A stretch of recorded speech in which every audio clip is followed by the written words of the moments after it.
Muy bien, queridos hermanos, les saludo con la paz y el amor de nuestro Dios. Un gran gozo poder estar en la casa del Señor y también poder compartir su palabra en esta mañana. Y continuamos con esta serie del libro de Hechos, que es algo muy impresionante y que nos dé mucha fuerza a nosotros para que siempre podamos seguir adelante sin desmayar. Por eso quiero que abran sus Biblias allá en Hechos, el capítulo 12, los versículos 1 al 19.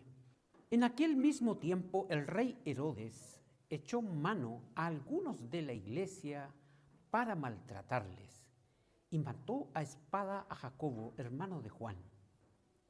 Y viendo que esto había agradado a los judíos, procedió a prender también a Pedro. Era entonces los días de los panes sin levaduras. Habiéndole tomado preso, le puso en la cárcel, entregándole a 4 grupos de 4 soldados cada uno, para que le custodiasen. Y se proponía sacarle al pueblo después de la Pascua. Así que Pedro estaba custodiado en la cárcel.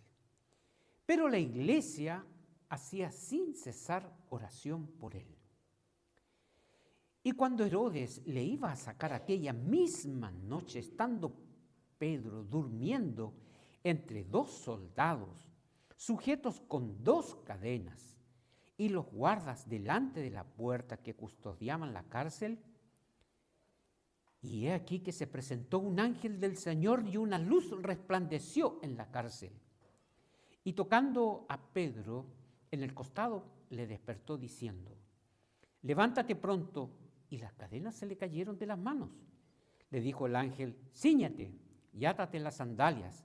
Y lo hizo así. Y le dijo: envuélvete en tu manto y sígueme.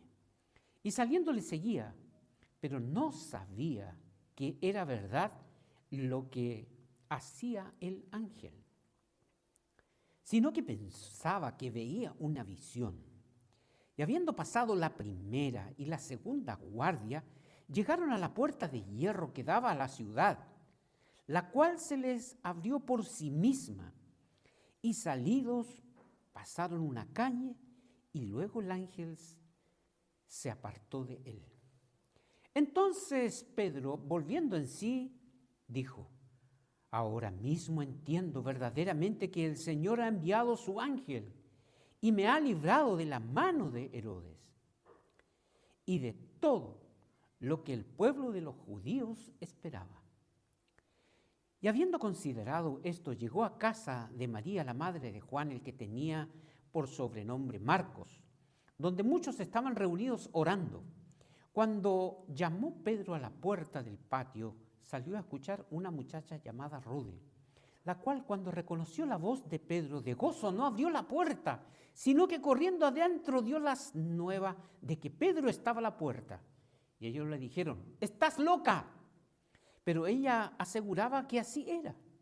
Entonces ellos decían: es su ángel. Mas Pedro persistía en llamar. Y cuando abrieron y le vieron, se quedaron atónitos.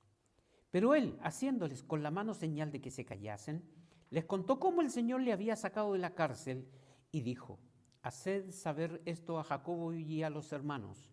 Y salió y se fue a otro lugar. Luego que fue de día, hubo no poco alboroto entre los soldados sobre lo que había sido de Pedro. Mas Herodes, habiéndole buscado sin hallarle, después de interrogar a los guardas, ordenó llevarlos a la muerte. Después descendió de Judea a Cesarea y se quedó allí. Que el Señor bendiga su palabra. En esta mañana he titulado esta porción: ¿quién tiene el control? ¿Quién es el que controla todas las cosas? ¿Quién es? Muchas veces nos olvidamos cuando estamos metidos en situaciones difíciles. ¿Quién tiene el control? Si nosotros hacemos un resumen, por ejemplo, de cómo terminaron los diferentes apóstoles su vida, nos hace pensar un poco acerca de quién tiene el control. Si ustedes se fijan, Pedro fue crucificado, según los historiadores, boca para abajo, allá en Roma, por orden de Nerón. Andrés también fue crucificado allá en Grecia. Santiago, el mayor, este apóstol fue decapitado en Jerusalén por orden de Herodes Agripa I, el que veremos hoy. Juan, tradicionalmente se cree que fue el único apóstol que murió de una muerte natural, pero sufrió mucho este hombre por causa del Señor y murió de una edad muy avanzada. Trataron de liquidarlo metiéndolo en aceite hirviendo. Tomás, alanceado hasta la muerte allá en India, donde fundó una comunidad de creyentes. Mateo también murió de una manera muy, muy terrible. Dicen que él fue apuñalado con una espada y luego alanceado, es decir, le tiraron lanzas a él para morir. Felipe murió crucificado boca abajo también, en lo que hoy día se conoce como Turquía. Bartolomé dice que fue desollado vivo, nos cuenta la historia, despellejado y luego decapitado en Armenia. Santiago el Menor fue arrojado desde lo alto del templo de Jerusalén y sobrevivió a la caída, pero fue lapidado y finalmente lo mataron a garrotazos. Nosotros encontramos, por otro lado, que Judeas Tadeo fue martirizado también y fue decapacitado y atravesado con flechas. Matías, el que reemplazó a Judas Iscariote, murió apedreado allá en Etiopía. El apóstol Pablo fue también decapitado bajo el mandato de Nerón. Todos estos fueron sus apóstoles, estos fueron sus siervos, y todos ellos tuvieron una muerte muy trágica, muy terrible. ¿Y por qué les ocurrió esto? ¿Acaso Dios perdió el control sobre todas estas cosas?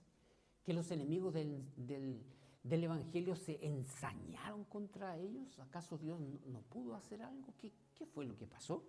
¿Perdió Dios el control? Y nosotros decimos que no. Dios es soberano. Él es el único el que tiene el control sobre todas las cosas. Y Él tiene sus propósitos claros establecidos desde la eternidad, de que sucedan ciertas cosas. Y Él las permite. Nosotros encontramos que una pregunta que siempre personalmente me hago, bueno, ¿y por qué murieron así? Y lo que vamos a ver hoy, ¿por qué permitió eso? ¿A qué se debe? Y cuando miramos la vida de estos hombres, nosotros encontramos el compromiso y la convicción que ellos tenían. Nada ni nadie les iba a hacer cambiar de opinión. ¿Quieren matarme? ¿Quieren cortarme la cabeza? Háganlo. Yo no voy a cambiar de opinión. Yo no voy a abandonar mis creencias por Cristo. Son mías y estoy dispuesto a hacer lo que sea por ellas. Y esto es un gran testimonio. Porque lo que le hicieron a todos estos hombres y lo que nosotros encontramos en la historia de la iglesia, todo lo que sufrieron estos apóstoles, nosotros encontramos que estaba demostrando el compromiso, el amor que tenían por Jesucristo. Nada lo va a cambiar. Y es un gran testimonio para nosotros, de no echar pie atrás, cuando por causa de Cristo nosotros tengamos que enfrentarnos muchas veces a situaciones muy difíciles, quizás no tanto como esta, pero quién sabe. Pero estos hombres comprometidos partieron a la presencia del Señor. ¿Qué dice la Escritura sobre la muerte? Y la muerte exclusivamente de sus santos. Dice, muy estimada es a sus ojos la muerte de sus santos. Eso dice la palabra del Señor. Entonces, esto es un testimonio al mundo. ¿Quién tiene el control? Dios lo tiene. Lo tiene hoy, lo tuvo antes, lo tendrá siempre y por toda la eternidad. Él tiene el control sobre todo. Sobre nuestras vidas, sobre sus siervos, sus ungidos. Nosotros encontramos que Él tiene el control. Y Él es soberano, grande. Él, como soberano, Él permite, como vamos a ver en el relato de esta mañana. Entonces, no se olvide, ¿quién tiene el control? Nosotros respondemos, Dios lo tiene y lo tendrá para siempre. Nadie se lo va a quitar, nadie le va a sugerir a Dios lo que tiene que hacer o lo que no tiene que hacer, porque Él es el único Dios vivo y verdadero. Nosotros sus hijos, y nosotros encontramos que sus siervos, Él es el que los llama y los utiliza para la extensión de su reino. Veamos en los versículos 1 al 4, Herodes. Este era un rey malvado. ¿Se ha fijado que siempre en todas partes hay gente malvada? Pero aquí encontramos que hay uno bien malvado, muy terrible, un hombre malo. Su nombre es conocido como Agripas, Herodes Agripa I. Era nieto de Herodes el Grande, el que gobernó en los tiempos de Jesús. Ahí tenemos otro Herodes. Herodes Agripa nos cuenta que él era sobrino de Herodes Antipas, que tuvo parte allí en los tiempos cuando ocurrió el juicio de Jesús. Así que todos estos Herodes que aparecen en la Escritura eran familiares, nietos, sobrinos, estaban allí muy bien ubicados dentro del poder entre los romanos.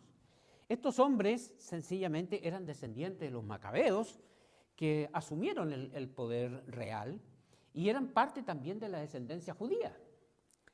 Y nosotros encontramos que este Herodes Agripa I se declaró amigo de los romanos, muy amigo. Este era un político. Ustedes saben cómo son los políticos hoy en día. No quieren quedar mal con nadie. Siempre aquí todos somos amigos y nos arreglamos como amigos y nos acomodamos como amigos y como amigos conseguimos puestos, favores y todo lo demás. Eso nunca ha cambiado a través de toda la historia. Siempre se ha dado. Y este Herodes sencillamente era muy amigo de los romanos. Consiguió muchos favores de los romanos. Y como político siempre quería estar muy bien con los romanos y también con las autoridades judías. Porque eso ocurre en el mundo político. La verdad importa poco, la honestidad importa muy poco, la transparencia no interesa. Aquí interesa la conveniencia. Y este hombre era muy orgulloso y muy ambicioso. Este hombre emplea métodos muy violentos para realizar sus planes y acentuar su poder. Él quiere hacer eso. Él se congraciaba con los judíos, se congraciaba con los fariseos y los romanos, y su carácter era terrible. Era arrogante, soberbio, violento, y bueno, más adelante veremos que tuvo también una muerte muy trágica. Las acciones de este hombre, ¿qué podemos pensar de las acciones de este Herodes? ¿Habrá algo rescatable? Sus acciones siempre están mostrando violencia, intereses. Para acentuar su política, para acentuar su poder, estaba allí la violencia. Y punto. Los aspectos de democracia que hoy en día conocemos en ese tiempo no estaban, no existían. Estaba el rey, estaba a cargo y punto. Así que para llevar a cabo su poder y establecerlo, él usaba de la violencia. Él mandó a matar a Jacobo, es decir, Santiago, el hermano de Juan. Dice que fue a espada. Los más entendidos dicen que le mandó a cortar la cabeza, lo decapitó. Y esto agradó a los judíos. Ustedes saben que los judíos, los fariseos, siempre estaban queriendo matar a Jesús, se encargaron de Esteban y querían seguir encargándose de todos aquellos que defendían y promulgaban las ideas de Jesús. Entonces, nosotros encontramos que esta fue una maniobra para ganarse el favor de los judíos. Era una acción contra la iglesia, contra el cuerpo de Jesucristo. Si ustedes se recuerdan cuando allí se le apareció en esa visión al apóstol Pablo, Jesús, Saulo, Saulo, ¿por qué me persigues? ¿A quién estaba persiguiendo Saulo? A la iglesia. ¿Y estos a quién persiguen? A la iglesia. Ellos sencillamente estaban haciendo una acción contra la iglesia. Herodes, en su forma de pensar como político, por así decirlo, él podía hacer y ocupar todos los métodos que a él se le diera la gana. Si yo quiero matarlos a estos tipos, los mato, ya, venga acá, mátenlo, corten la cabeza, se acabó. Ya, tomen a este, métanlo preso, hagan aquí, hagan acá. Se acabó, no había ninguna otra opción, por así decirlo. Y esto le agradaba mucho a las personas que no les gustaban los cristianos. Sin embargo, aunque esta acción era contra la iglesia, el pueblo del Señor, el cuerpo de Cristo, Dios la tiene bajo control. Él pone reglas. Esto llega hasta aquí, yo permito esto, esto no lo permito, esto va a ser así, esto va a ser así. Porque Dios es soberano. Y uno de los aspectos que nosotros siempre debemos reconocer en nuestra vida es que Dios es soberano. Y nosotros tenemos que estar dispuestos a sujetarnos a su voluntad y también a su soberanía. Mis queridos hermanos, nosotros como iglesia podemos pasar por muchas dificultades, sufrimientos, dolores, qué sé yo, pero no debemos nunca olvidar que Dios tiene el control sobre todo lo que sucede. Hay una doctrina grande que respalda este aspecto que se llama la providencia de Dios, que Él cuida, gobierna y preserva a todas sus criaturas. Entonces, nosotros debemos muchas veces aferrarnos a lo que nos dice su palabra en los tiempos de adversidad. Y la iglesia demuestra que se sujeta a su Señor en los momentos de adversidad. Veamos algunas consecuencias de esto. Sin perder de vista, Dios es soberano. Él trata a sus siervos de acuerdo a sus planes, no de acuerdo a las del hombre. Dios mueve y traslada a sus siervos como Él quiere. Él llama a sus siervos y les dice, te llamo para esto, para esto. ¿Se acuerdan lo que pasó con Elías? ¿Se acuerdan lo que ha pasado con Moisés? Siempre Dios le marca las pautas. Señor, quítame la vida. No, yo no te voy a quitar nada, todavía te falta hacer esto. Había un plan. Dios llama a sus siervos. Dios los llama. Son responsables ante el Señor, por así decirlo, y Él permite muchas veces el sufrimiento de algunos de sus siervos. Él lo permite. Está dentro de sus planes. Nosotros no tenemos esa autoridad ni por qué hacerlo. Señor, bueno, ¿y por qué tratas a este así y a este no? ¿Y por qué a mí, al otro no? Daniel nos aclara de una manera muy clara en el capítulo 5. Dice que el Señor hace allí su voluntad y nadie puede preguntarle, ¿por qué estás haciendo lo que haces? Sobre todos los habitantes de la tierra. Dice, los hombres son considerados como nada. Es decir, aquí lo grande es Dios. Él es eterno, siempre ha estado, siempre estará. Y Él tiene el control de todas las cosas. Y Él por su misericordia nos ha derramado de su gracia para conocerle. Él por su misericordia hoy en día llama a sus siervos para que lleven adelante su obra. No es porque a mí se me ocurrió. Personalmente yo no quería estar aquí. Yo no quería venir a Paraguay. Señor, yo voy a venir por un poquito de tiempo nomás. Dios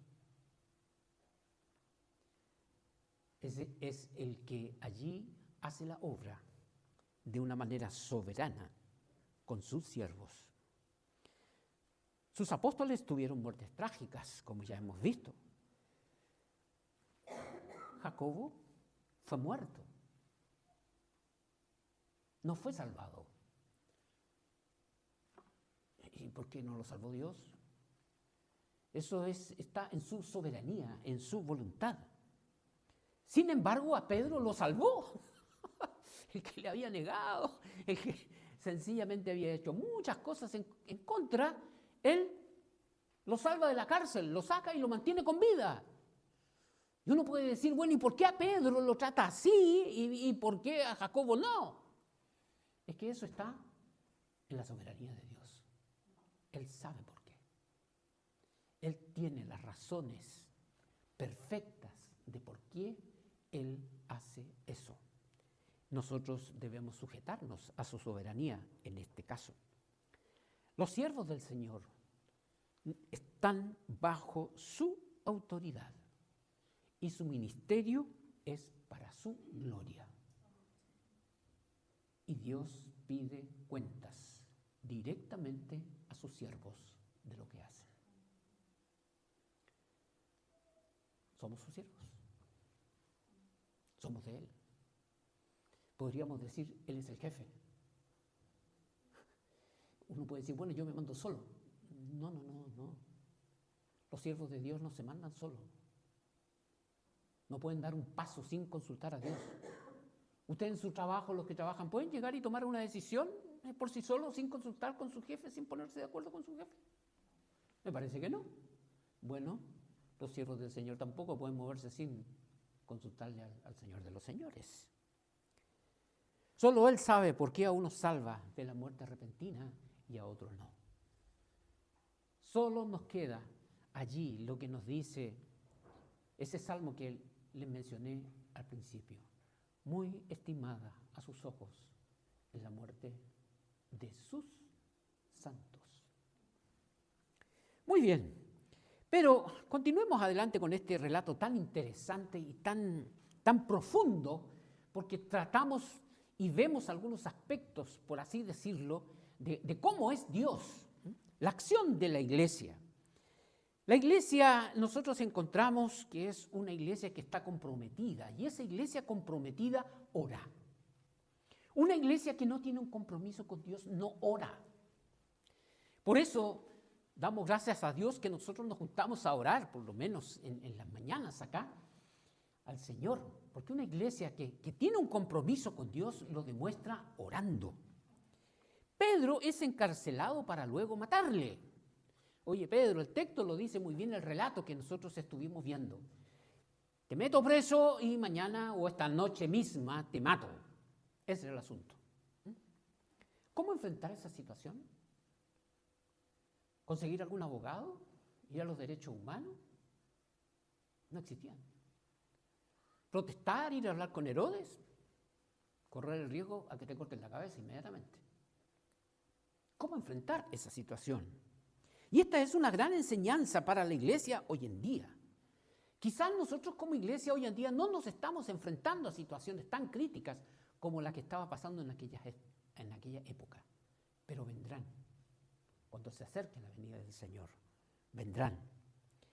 El texto a nosotros nos dice que la iglesia hacía oración por Pedro. ¿Qué hacía la iglesia? ¿Cómo enfrentó esta situación? Con oración. No había otra cosa. Esa era la enseñanza y el recurso que tenía la iglesia. Orad sin cesar.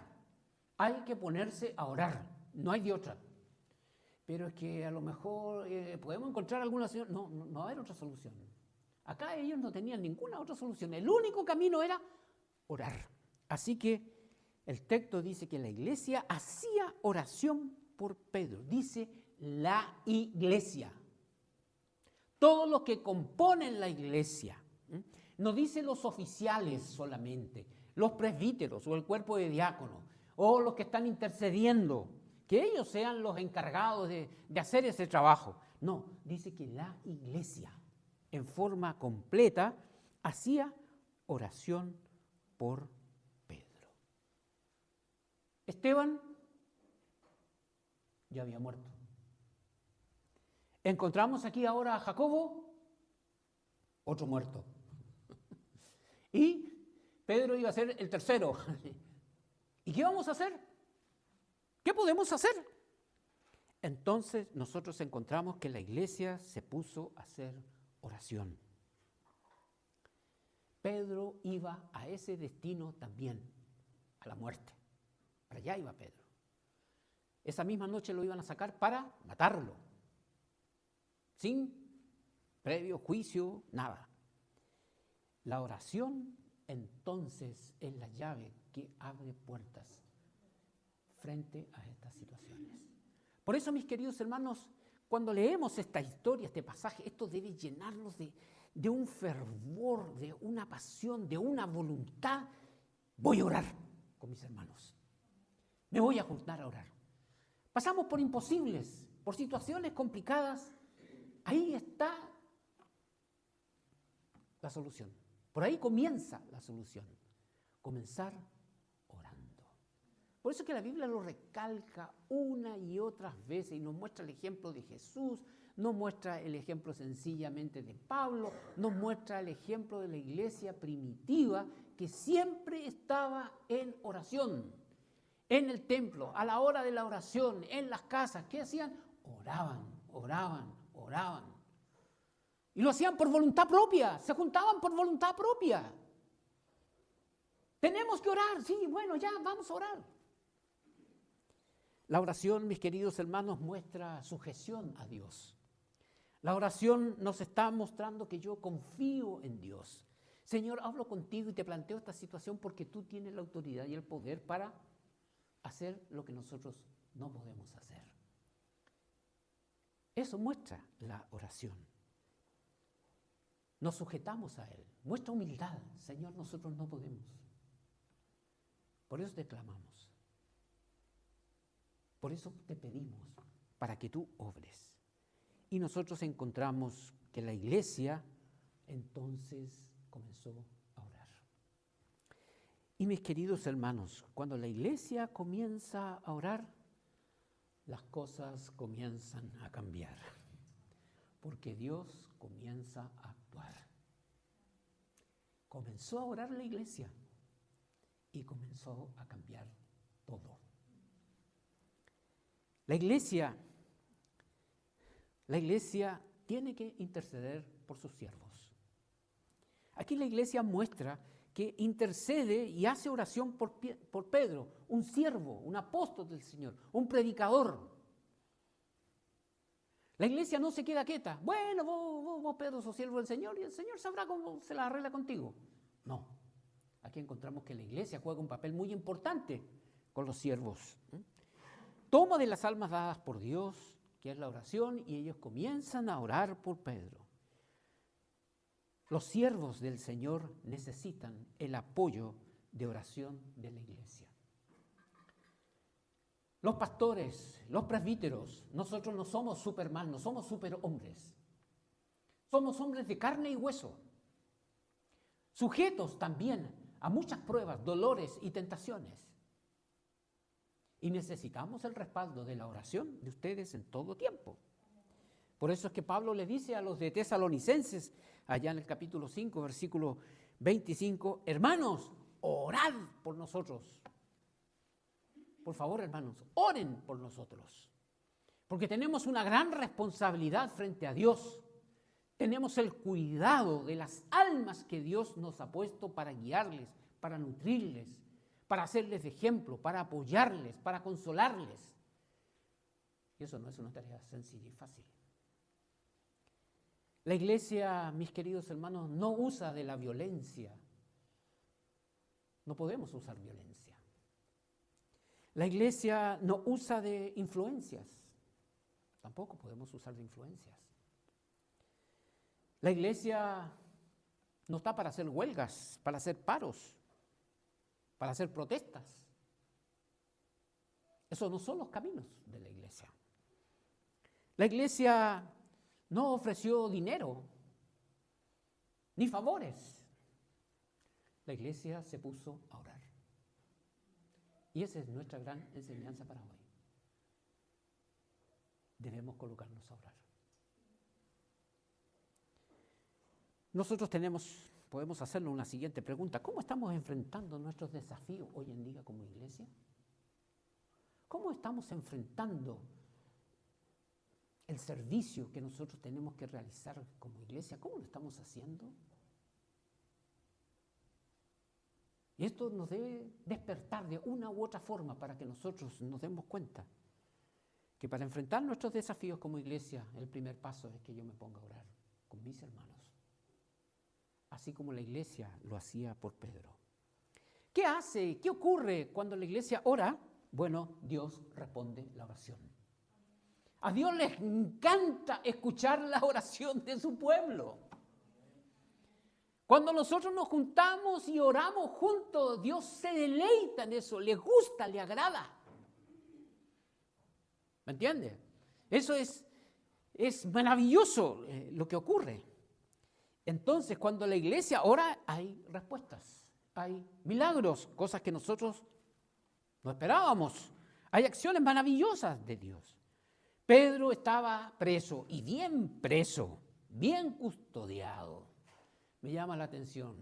Bien custodiado, bien encadenado, bien encerrado, bien metido. Oye, Pedro, de ahí nadie te puede sacar. Pero la iglesia hacía oración por Pedro. Y es allí cuando Dios obra el milagro. Una de las cosas que me llama la atención de este relato, que lo recalca, dice que Pedro estaba durmiendo el tipo. Preso y durmiendo tranquilo, y mañana sabía que él lo iban a sacar y chao. Él estaba durmiendo. No había preocupación en Pedro. Aunque sabía que pronto venía la hora de la muerte, él se siente que está en las manos de Dios. Pablo apuntó a esto mismo, a la misma situación, cuando él dijo, estoy listo para partir, lo cual es muchísimo mejor. En Filipenses 1, los versículos 21 al 22 nos dice, porque para mí el vivir es Cristo y el morir es ganancia. Y él está esperando un veredicto de vida o de muerte. Mas, si el vivir en la carne resulta para mí en beneficio de la obra, no sé entonces qué escoger. Cuando nosotros nos depositamos en las manos de Dios, cuando nosotros tenemos esa conciencia de que estamos en sus manos, hay paz. Oye, pero que te van a matar. Tengo paz. Esa paz que sobrepasa todo entendimiento. Fíjese usted parte del milagro, porque habría muchos detalles que podríamos nosotros sacar de este relato. Y nosotros encontramos que está atado con cadenas a otros soldados. Un soldado al otro lado, atado con cadenas. Aproximadamente eran 16 soldados los que los estaban cuidando. Era un preso de máxima seguridad, podríamos decir nosotros en palabras de hoy. Estaba encerrado. Tenía 2 guardias. Es decir, salir de allí no era algo sencillo, más conociendo cómo era la disciplina militar de los romanos. Imposible. Imposible. Fíjese usted el milagro. Un ángel lo suelta. Los tipos no se despiertan. Le saca las cadenas. No se despertaron. Se abrieron las puertas. Los soldados parece que no vieron nada. Y ahí está el milagro. Que Pedro es soltado y ellos no ven, no escuchan, no sienten nada. Eso es un milagro. ¿Se ha fijado a veces cuando uno pasa siempre esto en el matrimonio, que a veces sin querer uno está durmiendo y toca a la esposa y la esposa inmediatamente salta? ¿Qué te pasa? ¿Verdad? Pero en este caso nosotros encontramos que los otros soltaron las cadenas, cayeron al suelo, se abrieron las puertas y estos se fueron tranquilos y felices. No hubo nadie se despertó, por así decirlo. No se despertó, nadie escuchó. Salió sin inconvenientes de la cárcel, salió caminando. Tranquilamente, como quien va por un pasillo de la casa, salió tranquilo, se fue. Y el ángel, toma tus cosas, abróchate ahí bien la sandalia, vamos amigo. Y él salió. Y ahí está el milagro. ¿Quién lo trajo? Nadie. Cuando llegaron a la puerta principal, se abrió sola. Interesante, ¿no? ¿Habrán tenido control remoto en aquella época? Como hoy, clic y se abrió el portón. No. Dios la abrió. Fue un milagro del Señor. Que los soldados no escucharan, no sintieran, no vieran. Que se abrieran las puertas y que se fuera él. Llama la atención que cuando Pedro llega a la casa en donde estaban orando y golpea, aparece una muchacha, y entonces la muchacha dice que no abrió la puerta porque de gozo se fue y dijo, Pedro está afuera. Y vos estás loca, ¿qué va a estar ahí afuera? Pedro está afuera. La iglesia está orando por la libertad. Le están diciendo, oye, ¿sabes? Pedro está afuera. Y la iglesia dice, oye, cállate, déjate hablar tonteras. Pedro está en la cárcel todavía. Muchas veces eso nos ocurre. Aparece ese aspecto de incredulidad. Oye, pero si ya está afuera. Ellos no entendían esa situación bajo ningún punto de vista. Dios hizo el milagro. Y cuando Dios haga milagros entre nosotros, demos gloria, honra a Dios. Y no vayamos a caer en incredulidad. No, pero que eso no puede ser. Es imposible que eso ocurra. ¿Dios tiene el control o no tiene el control? Si Dios tiene el control, lo hace. Y siempre lo va a hacer. Pero muchas veces nosotros reaccionamos con incredulidad al control de Dios. Yo no sé si Dios va a hacer esto. Yo no sé. Yo no creo, imposible. Por eso nos manda a orar con cierta exactitud. Oren creyendo que ustedes lo van a recibir. Oren pidiendo en mi nombre, porque yo eso es lo que voy a hacer. El relato termina con la muerte de los soldados. Herodes los manda a matar. Era obvio. Según la legislación romana, si a ellos se les escapaba un preso, muerte. No, pero es que no tuvimos la culpa. No, señor, muerte. Pagas con muerte cuando se escapaba alguno. Así que, ¿qué hace Herodes? Los manda a matar a todos. Esto muestra el carácter malvado de este Herodes Agripa. Es malvado, ¿no? Ya todos muertos. No siguieron mis planes, se mueren. Pero quiero que veamos en los versículos 19 al 11 unos aspectos generales, que es la acción de Dios. Uno de los aspectos que debemos tener en cuenta, en primer lugar, es que Dios escucha la oración de su pueblo. Cuando nosotros oramos, Dios escucha a su pueblo.